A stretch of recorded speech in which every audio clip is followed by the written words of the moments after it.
చంద్రబాబు నాయుడు గారి ప్రజా వ్యతిరేక విధానాలను వ్యతిరేకించుకుంటూ నిరసించుకుంటూ వైఎస్ఆర్ కాంగ్రెస్ పార్టీ మూడు మూడు కార్యక్రమాలకు పిలిపించారు. ఇంతకుముందు డిసెంబర్ 13న ఏమో రైతుల కోసం కార్యక్రమం, డిసెంబర్ 27వ తేదీనేమో పెంచిన కరెంటు ఛార్జీలకు వ్యతిరేకంగా కార్యక్రమం, అండ్ జనవరి 3వ తేదీ పోరు అంటే ఫీజు రియంబర్స్మెంట్ మీద, విద్యార్థులకు చెల్లించాల్సిన ఫీజుల మీద తక్షణం చెల్లించాలని చెప్పి పోరని చెప్పారు.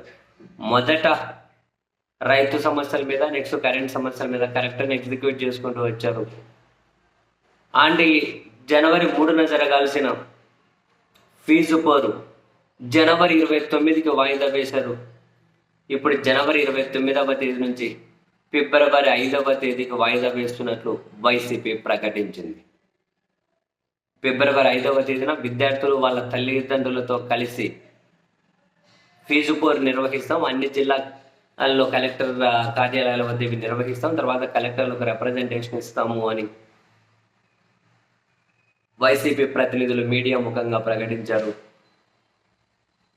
చంద్రబాబు నాయుడు గారు ఈ 7 నెలల పరిపాలనా కాలంలో 3,900 కోట్లు ఫీజు రియంబర్స్మెంట్కి సంబంధించి ఫీజు విద్యార్థులకు బకాయిలు పడ్డారు అని,